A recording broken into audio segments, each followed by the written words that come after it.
بسم الله الرحمن الرحیم. د افغانستان لپاره په دوحه کې د ملګرو ملتونو په مشرۍ دوه ورځنۍ ناسته د یو شمېر پیغامونو شریکولو وروسته پای ته ورسېده. دا چې دا ناسته څنګه وه او کوم محورونه یې د توجه وړ ول او څوک څنګه به پرې عمل وکړي ته هم کتنه کوو. ولې ورسره جوخت نن په دوحه کې د افغانستان، ازبکستان، پاکستان، قطر هیوادونو ترمنځ څلور اړخیزه غونډه هم شوې ده. دا ناسته هم نه هیروو چې له دې هیوادونو سره څه وویل شول او په شویو خبرو به دا ځل دا هیوادونه قانع شي که څنګه. سلام، ستړي مه شئ، وخت مو بخیر. زه حمیدالله لال زویم. په بحث کې راسره دلته په سټډیو کې د سیاسي چارو شنونکی روح الله هوتک صاحب ده او د سکایپ لیکه راسره د نړیوالو اړیکو کارپوه سید بلال احمد فاطمي صاحب راسره مل شوی ده. مېلمنو تاسو ته ښه راغلاست، وایم ستړي مه شئ، بخیر راغلی. فاطمي صاحب، بحث هم له تاسو راپیلوو. لومړی به د دوه ورځنۍ ناستې په اړه وغږیږو. له دې ناستې تاسو څه پیغام رسوئ؟ بسم الله الرحمن الرحیم. سلام احترام تاسو ته لال زوی صاحب، قدرمن مېلمه روح الله هوتک صاحب ته، لیدونکو اوریدونکو ته. مخکې دې نه ستاسو پوښتنې ته ځواب ورکړم. دوه مثبتې خبرې چې د خوشحالۍ او د زیرو غوندې دا یو خبره پکې ده، دا باید خپل ملت سره شریکه کړو.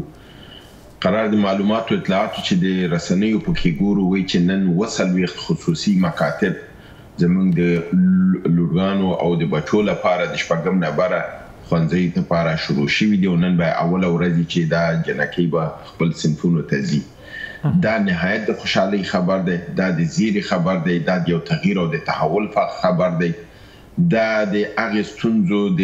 ماتولو لپاره ښه خبر دی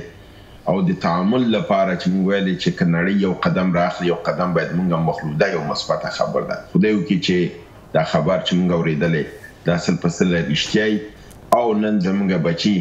که یې 40 ښوونځي نن خوشي شوي، انشاءالله دا به خدای 4000 ته ویسي او دا به خدای 4,000 ته ویسي او دارنګې دا ښوونځي به ټول خوشي شي او دا به یو مثبت تغییر د دې نظام د لا ټینګوالي لپاره، د دې خپو ټینګوالي لپاره. دا نظام په افغانستان کې زه چې ګورم هیڅوک یې نه غواړي چې پیسې دا شي خپې سستې شي، خو دا چې خپل نظام خپله وغواړي چې خپل خپې نور هم ټینګې کړي، ملت سره باید نږدې شي او دا یو مثبت خبر دی. دویم خبر دا دی چې د څنګه چې ما نهایت به ټینګار کوو دا یو نیم کال چې اسلامي امارت د خپل د هیئت مشر ویله باید تغییر کړي او دا به تاسو ګورئ یو مثبت ده. پرون تاسو که چېرته د غونډې دغه تعقیب کړی، د ټولو نظر د غربیانو، د عربانو، د سیمې د مالکو ټولو نظر دا چې د ذبیح الله مجاهد عمل او عکس العمل په مقابل د صحبتونو کې، سوالونو کې او د مېلمنو سره نهایت مثبت او ډېر ښه و. په لحاظه دا ښیي چې که مثبت انسان مثبت دغې سره لاړ شي، ګورې مثبت نتایج هم ورکوي. نو ښه دا دی چې چېرته موږ مسلکي کسان پس له دې ولیږو او کار وکړو، دا به ډېر بهترې نسبت دې نه چې 3 کاله په یوې مرمۍ سره هم کار کوو، هغه مرمۍ کار نه کوو او نتایج موږ نه ترلاسه کول. اوس راځم ستاسو پوښتنې ته چې د دې غونډې اجنډا او پروګرام څه و. څنګه چې تاسو معلومه ده دا پروګرام د ملګرو ملتونو د شورای امنیت د 2021 قرارداد په تاسیس سره دا غونډه جوړه شوې او د هغې اجنډا او پروګرامونه بالکل واضح وو. د هغې چې کوم اجنډا وه هغه او په اعلان چې وشو چې موږ د اسلامي امارت دا خبره ومنله چې دلته به ښځینه نه راغوښتل کېږي او مدني ټولنه. ما وویل چې دا په یوه غوښتنه خو اسلامي امارت نه ځي، حتما د اسلامي امارت ټولې غوښتنې یا څه زیاتې غوښتنې منل شوي دي. اما پرون ناستو دا ثابته کړه زما پیشبیني صحیح وه، د اسلامي امارت ټولې غوښتنې منل شوي وي، یعنې اجنډا ټوله بدله شوې وه. دوه ټکو باندې اجنډا وه، یو د بانکي سیستم د افغانستان، مالي پانګونه او اقتصاد، او بل هوا د مخدره موادو بدیل او د زموږ کروندګرو سره لاس نیونه او د افغانستان اقتصادي زیرمې باندې کنګل کېدل، بیرته د هغې آزادول او خوشي کولو. بله فاطمي صاحب، پر دې بحثونه کړي دي، پر دې غږېدلي یو. ولې له دې ناستې دغه موضوعاتو اجنډا باندې چې بحث وشولو تاسو خپله وړاندې ویل چې یو مسلکي کس باید هلته واستول چې تر څو مثبتې پایلې موږ تاسې وګورو، یعنې پیغام یې دا ځل مثبت ولو نړۍ او د په ټوله کې افغانستان لپاره؟ ګورئ، دا د نړۍ پروګرام، دا دوحې ناسته د نړۍ لپاره هغه ناسته نه وه چې نړۍ غوښتله. هغه اجنډا چې ملګرو ملتونو درلودله، د هغې هغه لاسپوڅو ایجنټانو درلودله، مدني ټولنو ښځو درلودله، هغه نقش پر آب شوله د په حساب یو د زهر یو ګډ وکړ او هغه خپل اجنډا نه تیر شول. د اسلامي امارت په اجنډا باندې بحث وشو، د دې دوه غوښتنې په هماغې بحث وشو په هماغې، مګر آیا دا په څه باندې وشول؟ څنګه چې روزمیری کاردیلو ویلې چې موږ د دې لپاره چې د اسلامي امارت سره مخکې لاړ شو، موږ باید ګام په ګام قدم واخلو او پړاو په پړاو باندې خپل پروګرامونه مخکې ویسو. نو د دې اجنډا دا ده چې د دې نه چې دا پروژه ټوله ناکامه شوې او اسلامي امارت ته نه وی ورغلی او د کې دوی د یو مطلق دریمه ناسته او دریمه ناکامۍ سره مخ شوی، دوی د ناکامۍ نه بچ کړله. اسلامي امارت اجنډا یې ومنله، دا ځینې دوی خوشحاله کړل، د دوی په موضوعاتو باندې بحث وشو او په دې موضوعاتو کې مثبت نظریات شته دی چې پس د برنامې په بعدي حصه کې به زه پرې رڼا واچوم چې فرضاً د استازو څه ویلي، کوم شیان ومنل شول. فاطمي صاحب، یو څه تاسو د دوحې ناسته ترسره شوې نه یو پروګرام کې تاسو ویلي ول چې دې ناستې تاسو تمه نه درلودله، هغه ډول چې کوم نن مثبت تاسو وایي مثبت نظر ورته ګورئ، له دې وړاندې تاسو ویلي ول چې ممکن دومره خاصې پایلې ونه لري، تمه داسې څه ډول تمه نه وله؟ زه بالکل ما ویلو چې دا ناسته به ناکامه او اوس هم زه تاسو ته دا وایم چې هغه لاسته راوړنې چې لازمې وي هغه لاسته نه دي راغلي. هغه ته دوی صرف دا شی کړی دا ځینې چې خپل ځان ناکامۍ د مطلق ناکامۍ نه دا پروژه بچ کړله، خپل هغه د زهر ګډ وکړه، خپل اجنډا نه تیر شول. اسلامي امارت یو خوشحالي ور وبخله چې دا د ستا اجنډا د ستا په خبرو باندې موږ پروګرام کوو. آیا دا واقعي شی دی یا سراب دی یا دغه دی چې دی کړی دی، دا به وروسته معلومه شي. هغه داسې چېرته فرضاً دا د دوی دا ناسته کامیابه دی دا وایي چې موږ دا یو قدم په دې کړی اسلامي امارت دلګرمه شي، موږ سره دلګرمي وکړي، راشي مجلس کښېني، په دویم پړاو کې موږ بیرته خپل اجنډا خواته ځو، خپل پروګرامونه به بیرته د سره اخلو. که چېرته په هغه صورت کې بیرته اسلامي امارت د هغې دویم ناستې کې اجنډا سره مخالفت ښکاره کوي، دا کوم لاسته راوړنه چې اوس لري دا هم د لاسه ورکوي، او که چېرته د دې د ساتلو لپاره د هغې د اجنډا سره ځي په لاس د هغې هغه پلان او دام کامیابیږي چې اسلامي امارت را دننه کړي او په خپل مسایلو باندې هم خبره وکړي. نو د ده لپاره ما چې کوم خبره کړې ده هغه خپل پرځي ده، هغه امیدونه او دغه چې د کاملا د دې ناستې نه وو هغه چې لاسته نه دي راغلي، صرف اسلامي امارت غوښتل شوی دی اجنډا د ناسته د ناکامېدلو نه بچ شوې ده او د اسلامي امارت د دلګرمۍ لپاره یې د موضوعاتو باندې بحث شوی دی او د دې د خوښې په اساس بعضې موضوعات د اجنډا نه ایستل شوي دي. کور د وطن هوتک صاحب ته د هم ښه راغلاست ستړي مه شئ. د فاطمي صاحب خبرې تاسو واورېدلې، په ټوله کې یادونه یې وکړله، د وړاندې هم تمه نه درلوده، وایي ممکن دومره خاص لاسته راوړنې پکې ونه اوسېږي. د دوحې دغه د ورځنۍ ناسته او نن د 4 هیوادونو سره ګډه ناسته پر دې هم بحث کوو. لازمي لاسته راوړنې وایي دغه ناستو کې نه ولې؟ بسم الله الرحمن الرحیم. لالزو صاحب، تاسو، فاطمي صاحب، تخنیکي همکارانو، محترمو لیدونکو ته السلام علیکم ورحمت الله وبرکاتو. علیکم السلام. د دوحې ناسته د معنادارو خبرو لپاره یو فرصت و. د دوحې ناسته د افغانستان د ښېرازۍ او د اعتماد د جوړولو لپاره یو لومړی قدم او د دوحې ناسته د دوو مهمو اجنداو چې هم په کور دننه داخلي بود لري او هم سیمه ییز بود لري یا نړیوال بود لري، په دې باندې د بحث لپاره یو بستر و. دا پروسه فاطمي صاحب اشاره ورته وکړله، دا شروع یې چې په 2 ناستې ناکامې وي او دریمه ناسته فاطمي صاحب خو وایي چې ناکامه ده، دا هم او کومه پایلې د افغانستان لپاره نشته. لازمي لاسته راوړنې نشته. لازمي لاسته راوړنې درلودلې د سعودي عربستان په حاشیه کې د سعودي عربستان د سفارت د آلمان د سفارت خلاصېدل په افغانستان کې د همدغو د حاشیې ناستو یو طرف ته او په څنګ د دې کې چې خپل په دې ناسته کې څه باندې بحث وسه، دا ډېر مهم دي د افغانستان لپاره. په صغر د باندې وویل سول چې د تریاکو او یا د کوکنارو یا د نشهیي توکو صفر ته راښکته کېدل د موږ لپاره ګران تمام شوي دي. دا چې د موږ لپاره ګران تمام شوي، نړۍ هم له دغې بدغونې پدیدې څخه ژغورل شوې ده. نو د موږ افغانان په دې برخه کې مرستو ته ضرورت لري، باید د بدیل معیشت لپاره فرصتونه برابر شي او د کومکونو لړۍ پیل شي. دا ټولو ګډونوالو چې 25 هیوادونه پکې وو او 15 سازمانونه پکې وو دیو په ښه توګه باندې بدرګه کړې ده او په څنګ دي کې چې روسیه، چین، ایران، پاکستان، قزاقستان، ازبکستان، قرغیزستان، ترکمنستان، امریکا او د اسلامي همکاریو سازمان هم په دې مورد باندې زغر ده او رغنده څرګندونې درلودلې. دوهم موضوع دا چې په ډیر صراحت باندې هلته یاده سوله چې د افغانستان اوسنی نظام یا اوسنی سرپرست حکومت د افغانستان نمایندګي کوي.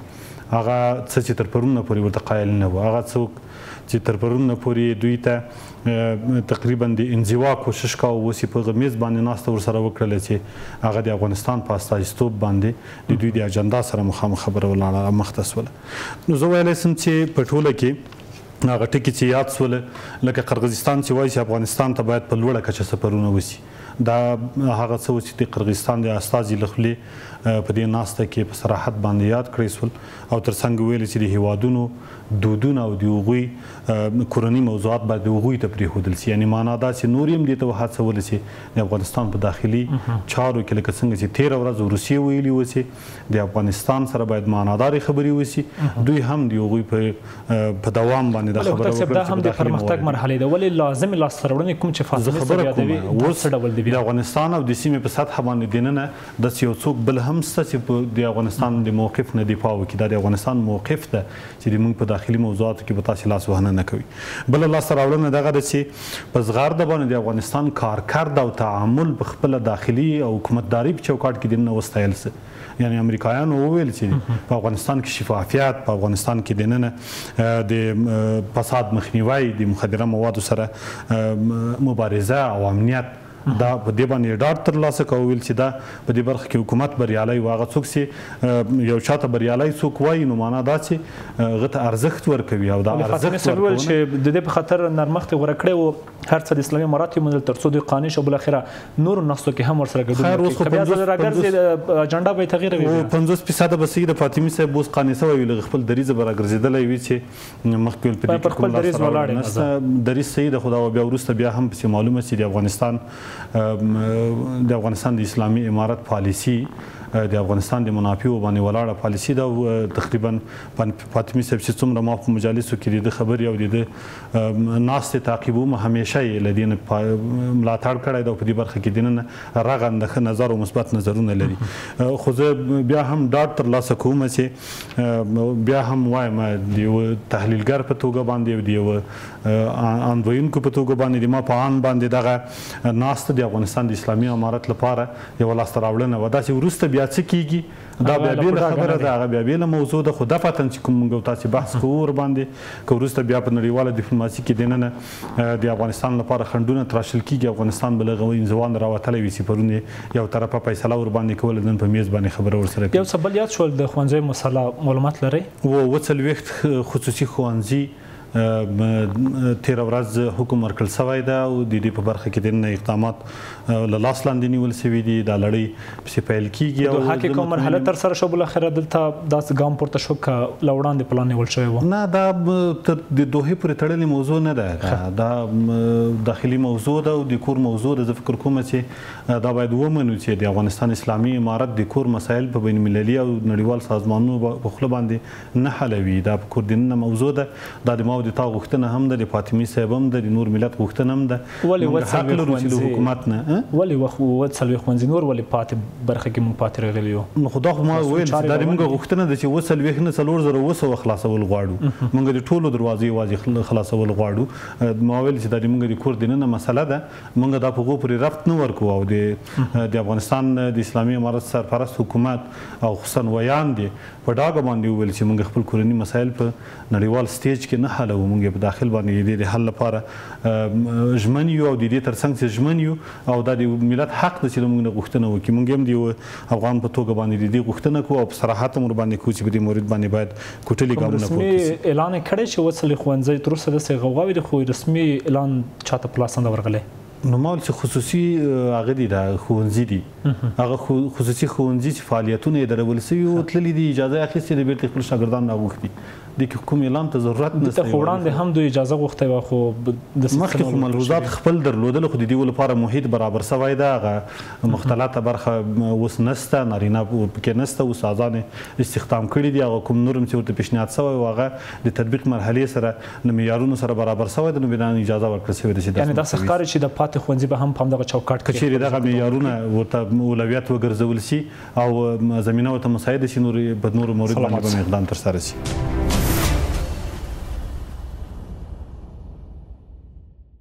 بیا هم ښه راغلاست ستړي مه شئ. فاطمي صاحب وړاندې مې یادونه وکړله چې ځینې موارد ممکن مثبت ولا یو څو اړخونه مې یاد کړل څو مرحلې یې د سبا افغانستان لپاره تاسو دې ناسته کې څه ولیدل هغه مثبت چې ولا اول خو دا باید ووایم چې که دا د ښوونځیو خوشي کېدل د هغوی د غوښتنې په اساس هم نه و او اتفاقي هم د هغې سره هغه انګلیسانو خبره کو انسیډنټ شوی برابر شوی بیا هم مثبت دی ډېر مثبت دی نړۍ ته دا پیغام ورځي چې ګورئ که موږ نرمه شو که دې غاړه نه هم یو تغییر راغلی او دا ډېر د خوشحالۍ ځای دی 40 شروعات دي کله چې ته دا تصمیم ونیسي چرګې لاندې هګۍ ږدې بیا 10 چرګو لاندې ږدې او سر بیا دا زیاتېږي انشاءالله چې دا شروع یې وشوله دغه طلسم مات شي او خلکو ته یو امید یو سړک پیدا شي دا ډېره ښه خبره ده او د دغې باندې د دښمنانو هغه چې د پرون ستاسو وکته چې چېرته دوی دا چرګانې خوشې کړې وې او چغې یې وهلې دغه چغې به بندې شي که نه دغه چغې به بندې شي دغه چغو زموږ غوږونه خوړلي دي او د ملت هغه فاصله هغه به د منځه لاړه شي. راځو دې ته چې یادونه دا وشوه چې ما خپل دریځ دا کړی زه دا وایم زما خبره لږ ذره تخنیکي لحاظ نه ورته متوجه زه دا وایم چې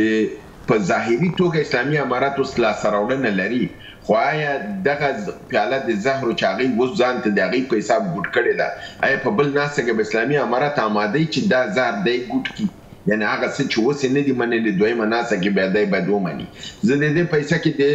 روزمري کادلو 2 خبرې تاسو ته دلته کوم ځکه چې مخکې وویل شو چې د اسلامي امارات د حکومت په شکل کې ومنه ده که د هغې دا خبره وکړه روزمري کادلو ویل چې د 2 ورځو ناستې ډېر صریح او ګټورې وي مګر په هیڅ معنا سره دا د حکومت د طالبانو د حکومت په رسمیت پیژندنې یا د حکومت په شکل د هغې د منلو په معنا نه دي په لحاظه دا خبره صریحا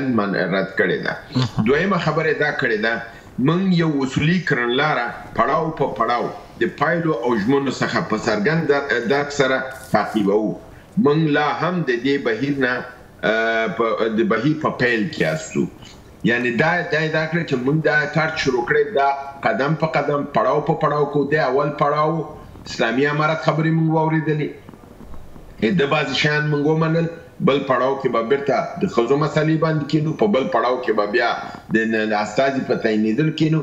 اوس خبره دلته ده که چېرته فرضاً اسلامي امارات په هغه نور پړاوونو کې بیا په اړم کې دغه سره لاسته راوړنه چې دوی په نظر دی دا ځینې لري دا سراب دی دا د لاسه ځي هېڅ شی په لحاظه زموږ خبره پیدا کېږي چې دا ناسه بې نتیجه پاتې کېږي او که دوی همدا پروسه مخکې ونیسي چې درست دی څه دوی زموږ ومنله زموږ کنګل شوي پیسې راخوشي کړي د ملګرو ملتونو د سیټ په هکله تصمیم ونیسي د افغانستان ځکه چې څنګه هوتک صاحب هم ویلې هلته د ټام خبره ډیره مثبته وه یعنی نهایت مثبته وه ما ته د ټولو ناسته کې د خبره ډیر ارزښت درلودله. 2 ټکي ویلي او دواړه ډیر مهم دي. د امنیت او فساد د مخنیوي په برخه کې د اسلامي امارات حکومت بریالی دی دا ډیره لویه خبره ده. دویمه خبره دا کړې دا هم ویلی شو چې آسیایي او نړیوال بانکونو څخه مې غوښتي سو په افغانستان کې د بشري مرستو ترڅنګ سوداګریز او اقتصادي کارونه هم وکړي که چېرته دا اجازه امریکا نړیوال بانک ته او آسیایي بانک ته ورکړي دې معنا دا ده چې هغه بانکي سیستم ته اجازه ورکړله ځکه نړیوال بانک او آسیایي بانک ما تا سره مرسته بې له بانکي سیستم نه نشي کولی هغه چې که دلته پراختیایي پروژې عملي کوي او امریکا ورته وایي چې وکړه نو دا خو بې له بانکي سیستم نه کېږي نو دا مثبته خبر ده چې دلته بانکي سیستم هم فعال شي او دا به وشي خو که دغه وعدې چې دوی ورکړي اسلامي امارات یعنې دا لاسته راوړنه کې راځي او په دې به دوی خوشحاله چې دې ناسې نه کامیاب راغلي آیا دغه قدم چې دوی اوچت کړی په دویم پړاو کې به دوی دا وشي ساتلی ځکه چې بل پړاو کې خو به بیا د دوی خبر نه منل کېږي که نه یو به د دوی یو به د اخوانۍ که چېرته دوی بیا وایي چې نه خو بیا بمبست سره مخ کېږي او که دوی مخکې ځي نو دوی به که یو د دوی منل کېږي یو به مني اگر چې همدا زموږ د هغې په حساب دا تعامل دی دغه تعامل دی دغه چې هغې ستا د بانک او داسې خبره ومنله که اتفاقیم ده دلته مکتب خوشي کېږي دا یو مثبته اشاره ده سلامت شو فاطمه صاحب بیا راګرځم درته راګرځم فاطمه صاحب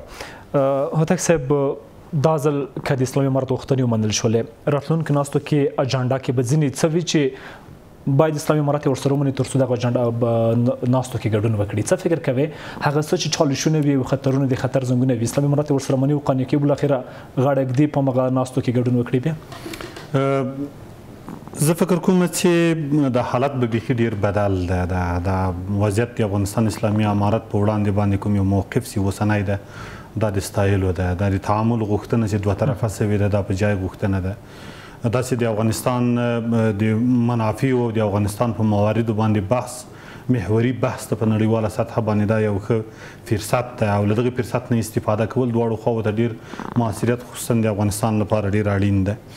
خو یو شي ته سړی باید راځي فکر وکړو چې تر پرونه پورې د افغانستان اسلامي امارت هر یو وګړي د ژوند حق نه درلود هر یو به یا بندي کېده یا به وژل کېده هغه په ټوله جغرافیه د افغانستان کې د نړۍ د ټول قوت سره مخامخ هغه پرون له بمبار لاندې و هغه تر ګونتنامو وړل سوی و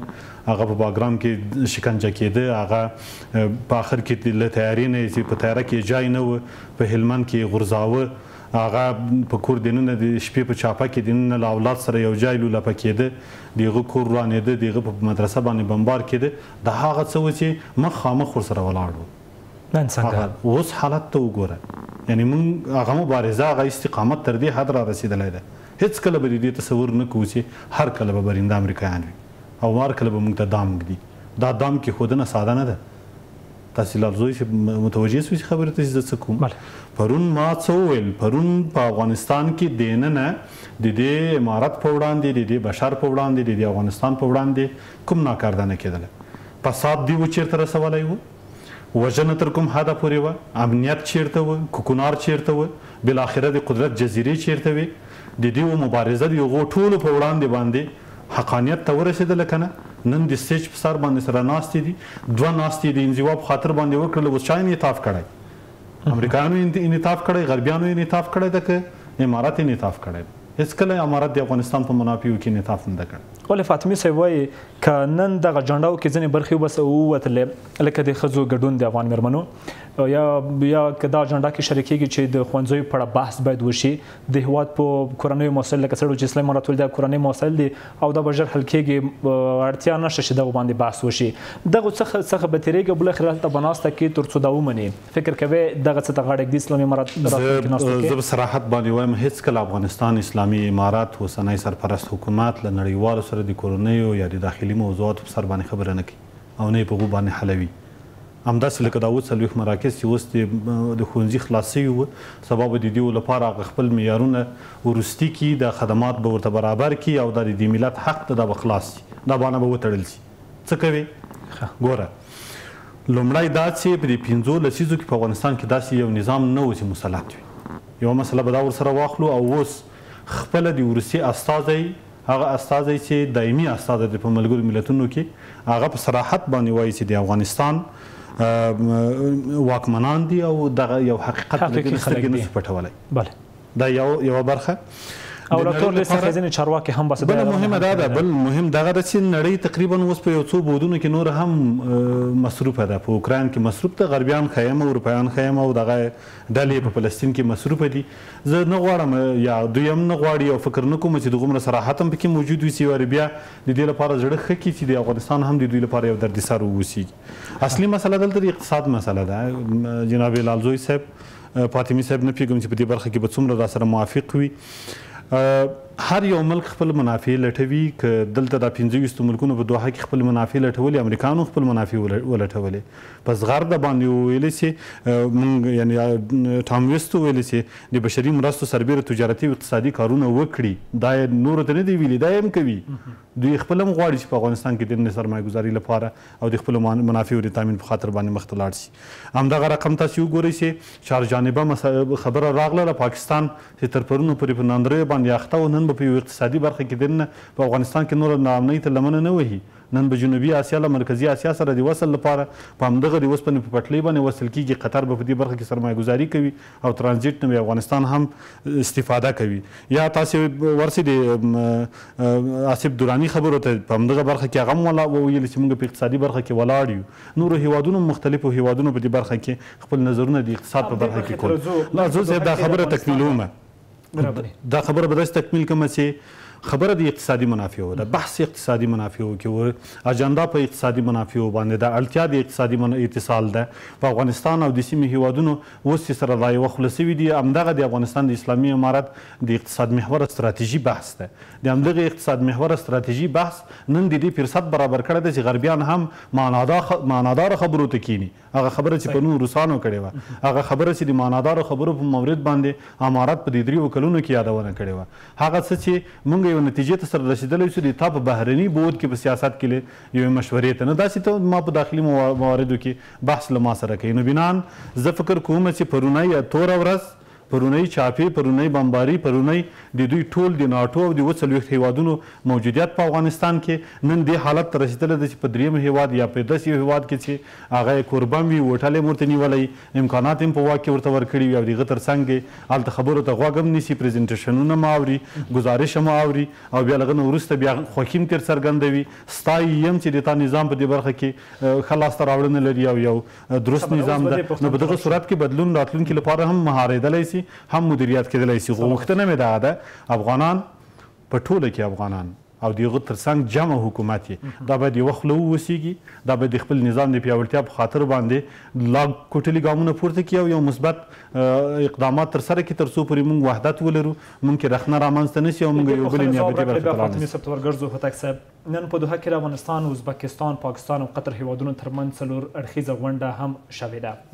ستاسو له نظره په څه بحث شوی ده د هیوادونو سره د ازبکستان نه د پاکستان هیواد ته د اوسپنې پټلۍ غځېدل دي سرمایه ګزاري او پانګونه به په دې برخه کې قطر کوي د ترانزیت له منافعونه او له دې برخې نه به افغانستان هم مستفید کیږي او دا هغه یو زیره ده د دغه اتصال په برخه کې چې له اوږدې مودې نه د افغانستان په اقتصادي ستراتیژي کې د اتصال په موخه د اقتصادي اتصال په موخه باندې د دې سیمو هیوادونو مخه د همدغو غربیانو او د امریکایانو له امله نیول سوې وه او اوس لومړني اقدامات دي که دا مخ ته ځي سبا به له دې نه وروسته ټاپي ورپسې ځي له دې نه به کاسا یا کازار ځي او هغه نیمګړې پروژې چې نړیوال بانکونو او یا آسیایي بانکونو په دې سیمه کې په نظر کې درلودلې او نیمه کاره پاتې دي هغه به انشاءالله وروستي کېږي. سلامت صاحب فاطمي صاحب نن په دوحه کې د افغانستان ازبکستان پاکستان او قطر هیوادونو ترمنځ 4 اړخیزه ناسته ترسره شوې ده هوتک صاحب خو اشاره وکړه له اقتصادي بود باندې به بحث شوی وي څه فکر کوئ له ګاونډي پاکستان سره څه شریک شوي دي هغوی سره هم پر اقتصادي او په پرمختګونو خبرې شوې که هماغه ګیلې او شکایتونه ول هماغه څه شریک شوي دي ستاسو له نظره تاسو دا سوال د بل موضوع سره ربط لري څنګه چې هوتک صاحب ویلې د اقتصادي په حساب د اقتصادي لغت میرانه هغه لفظ رانه هیر شو چې دا د دوی خپل منافع لپاره د خپل منافع لپاره یعنی اقتصادي منافع لپاره دا ښکاره خبره ده د جنگ د اقتصادي منافع و دی دلته دا زموږ په خاوره کې دا دومره شخړه چې دا د اقتصادي منافع په دې کې موږ هیڅ کوم اختلاف نه لرو دلته ټول د خپل د شخصي او ملي منافع لپاره کار کوي هر څوک خپل منافع دغه حملې چې په نړۍ کې په یو په بل باندې کېږي د اقتصادي منافع لپاره دي د خپل د اغاښمنۍ لپاره دي او د خپل پیاوړتیا لپاره دي نو افغانستان باندې چې فرضاً دغلته د جګړه چې دلته تحمیلیږي دا د 3 لوی قدرتونو د چین او د روسیې او د امریکې د اقتصادي ګټو ده د هغې ته چتر لاندې بیا 3 واړه ملکونه چې لګیا دي خپل په منځ کې افغانستان بیا دغه کړی دی پاکستان ایران تاجکستان هغه هم اقتصادي منافع دي او دویمه خبره چې دلته یاده شوه چې د ښځو د مسایلو د نړیوال دا خو موږ بار بار ویلي دي چې حقوق د ښځو د که دیموکراسي ده که ورته فرضاً ملت سازي ده دا هغه سیاسي ابزار دي چې غرب په دریمه نړۍ کې د خپل د اهدافو ترلاسه کولو لپاره ترې استفاده کوي د حقیقت سره کوم لاره نه لري نه د حقوق د ښځو هغوی ته مهم دی نه دیموکراسي که چېرته داسې وای ډېر عربي ممالک دي چې هلته نه حقوق د ښځو شته او نه دیموکراسي شته اما امریکا په هغې باندې کله د حقوق بشر راپور جوړوي هېڅکله هم پرې نه جوړوي ځکه منافع هلته محفوظې دي کوم ځای کې چې منافع محفوظ نه وي دا شیانو نه استفاده کوي راځم دې ته چې تاجکستان ازبکستان او د دې ترمنځ چې دا ناسته شوې دا مثبته ناسته وه او دې باندې څنګه چې هوتک صاحب ورته اشاره وکړه دا د هغه د ریل پټلۍ باندې بحث شوی و چې دا څنګه د منځنۍ اسیا نه راشي او داسې پاکستان او دې نه هلته کېدای شي هندوستان ته وغځېږي او که داسې په ایران باندې ځي شرق الاوسط ته به غځېږي چې د خواف هغه اړې نه د خواف دی او دې اړې نه دا دغه دی د اسیا میانه دی دا به سره تړل کېږي دې کې د پاکستان نظر فعلا په دې ناسه کې مثبت و اما آیا پاکستان به مثبت قدمونه اوچت کړي موږ تاسو ته بالکل یو ثبوت په شکل کې که تاسو ورته وګورئ د کابل تورخم لویه لاره د 1992 نه د پاکستان وایي چې زه دا آبادوم ډېر ممالک نور مې سره راغلل ویل نه زه یې آبادوم خپل افغانستان حکومتونه ویل موږ یې آبادوو چې دې نه کوي په دې 33 کالو کې دا آباد نه که او نه آبادوي بیا تاسو وګورئ چې دا د ټپي دغې پروژه چې دا راځي د همداسې راځي په هرات او قندهار او په بلوچستان باندې تاویږي ځي دغې ته هند ته ولې دا نه جوړېږي لپاره دې چې پاکستان یې نه غواړي چې دا هند خواته لاړ شي نو د پاکستان نه به موږ تاسو ته ستونزه وي پاکستان به ډېر یو مکاره ګیدړ دی چې دا د یو ګیدړ په شکل کې لوبه کوي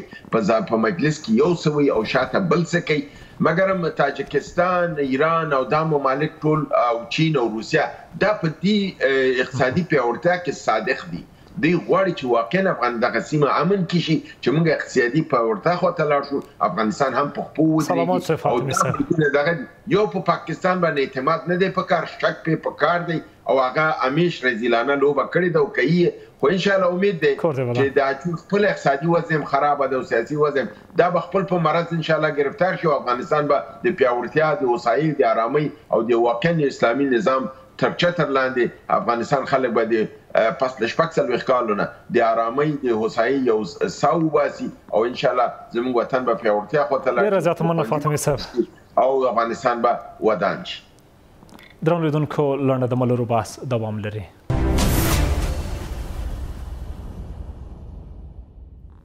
بیا هم ښه راغلاست ستړي مه شئ هوتک صاحب یو څه دلته کله چې دوه ورځنۍ ناسته پای ته ورسېدله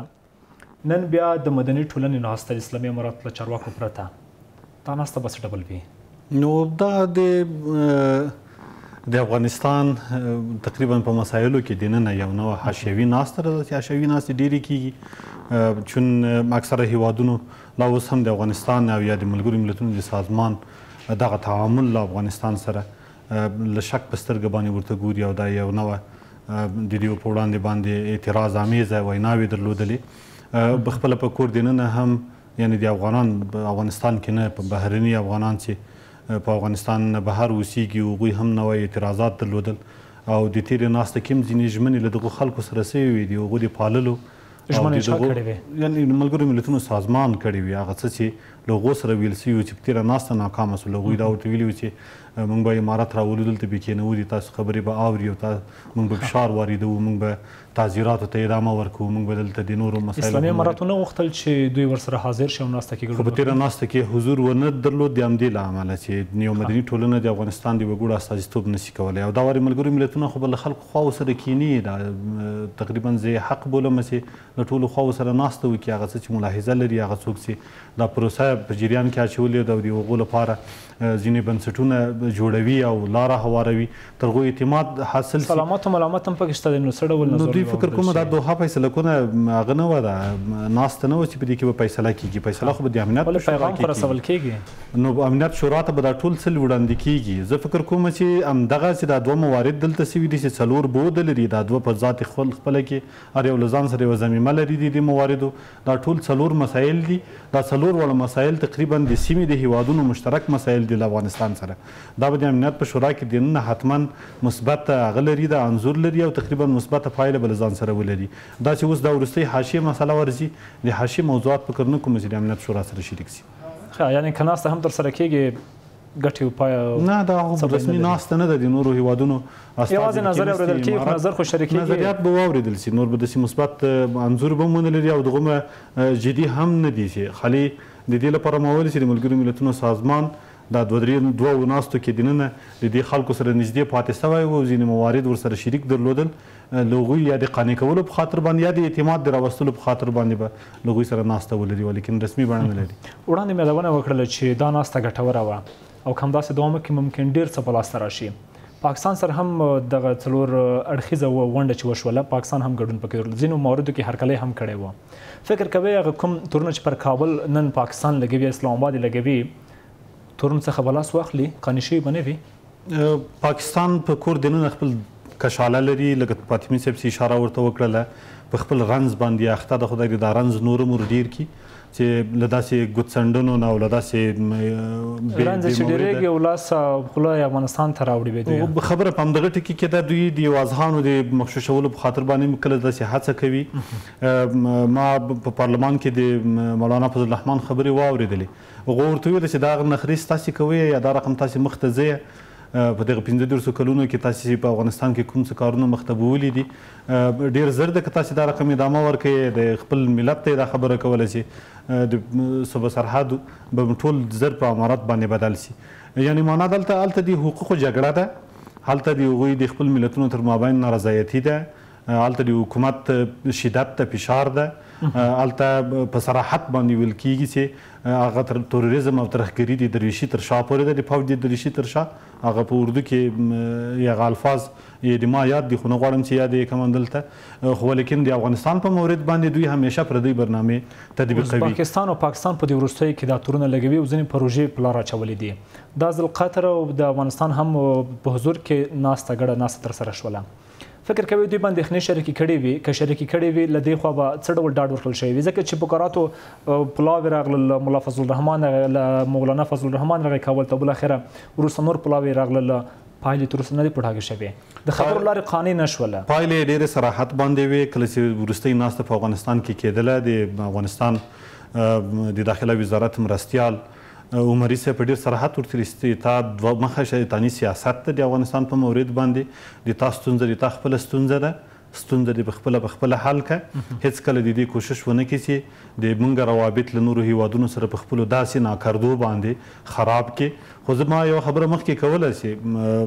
تاسو پوښتنه په دې منځ کې وکړله، هغه وروستۍ هڅه د دوی همدغه ده، په دې مورد باندې کوي. او زه فکر کوم چې په نړیوال سټیج کې دننه